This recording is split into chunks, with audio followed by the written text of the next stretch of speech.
Assalamualaikum warahmatullahi wabarakatuh. Perkenalkan, nama saya Widya Novita Anggriyani. Di sini saya akan menjelaskan tentang psikologi dakwah menurut Al-Quran. Yang pertama yaitu konsepsi manusia menurut Al-Quran. Dalam Al-Quran digambarkan bahwa manusia diciptakan setelah Allah SWT menciptakan malaikat dan iblis.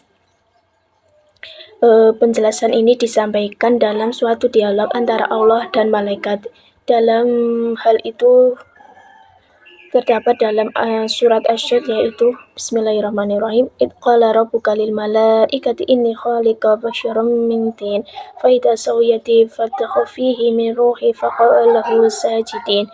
Yang artinya, ingatlah ketika Tuhanmu berfirman kepada malaikat, sesungguhnya aku akan menciptakan basyar dari tanah, maka apabila telah aku sempurnakan kejadiannya dan telah aku tiupkan kepadanya ruh ciptaanku, maka hendaklah kamu bersujud kepadanya.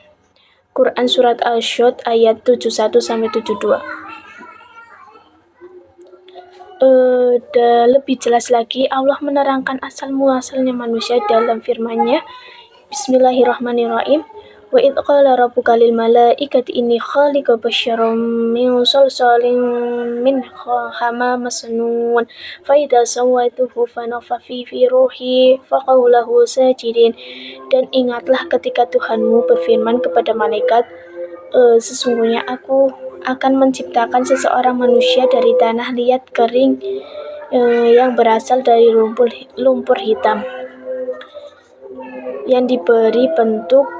Apabila aku telah menyempurnakan kejadian dan telah aku tiupkan ke dalam ruh ciptaanku, maka tunduklah kamu kepadanya dengan bersujud. Quran Surat Al-Hijr ayat 28-29.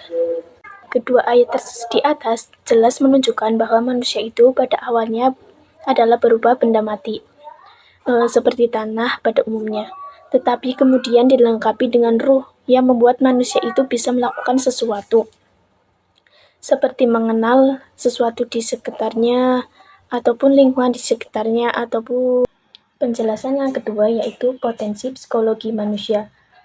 Menurut psikoanalisis, kepribadian manusia terbagi menjadi 3 potensi. Yang pertama yaitu ide atau dorongan-dorongan. Adalah bagian dari ketidaksadaran yang berisi semua dorongan dan impuls, termasuk apa yang disebut libido. Libido itu sejenis energi seksual umum yang digunakan untuk segala sesuatu, mulai dari naluri bertahan hidup hingga apresiasi seni. Yang kedua yaitu ego atau kesadaran terhadap realitas kehidupan, yaitu berkembang menjadi perantara antara ide yang tidak realistis dan dunia yang eksternal. Komponen ini yang mengambil keputusan dari kepribadian. Idealnya, ego bekerja dengan akal, sedangkan ide kacau dan tidak masuk akal. Yang ketiga, super ego atau kesadaran normatif, yaitu suara hati nurani dan yang melakukan kritik sendiri.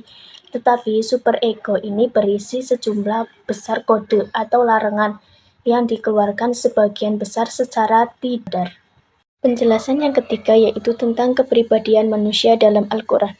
Pertama, pergulatan psikologi Al-Quran mengisyaratkan pergulatan psikologi yang dialami oleh manusia, yaitu antara kecenderungan pada kesenangan jasmani dan kecenderungan pada godaan kehidupan duniawi.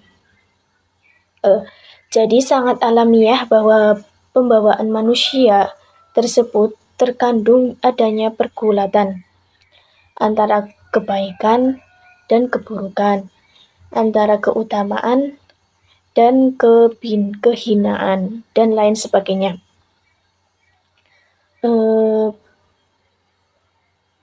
Pada Al-Quran ada 2 ayat yang menyebutkan potensi manusia, yaitu Quran Surat At-Tin ayat 5 dan Quran Surat Al-Isra ayat 70.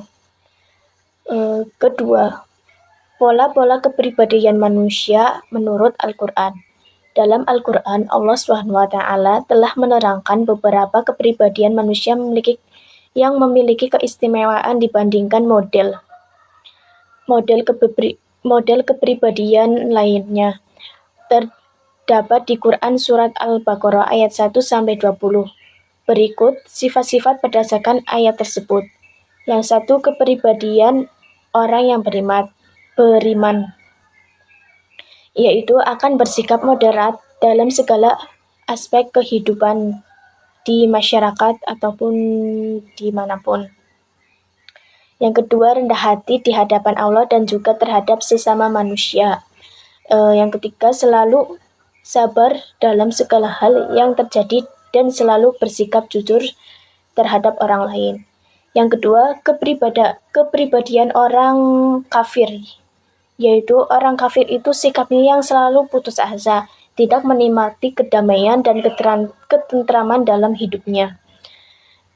Dan masih banyak lagi. Yang ketiga yaitu kepribadian orang munafik, yaitu selalu berdusta terhadap Allah SWT.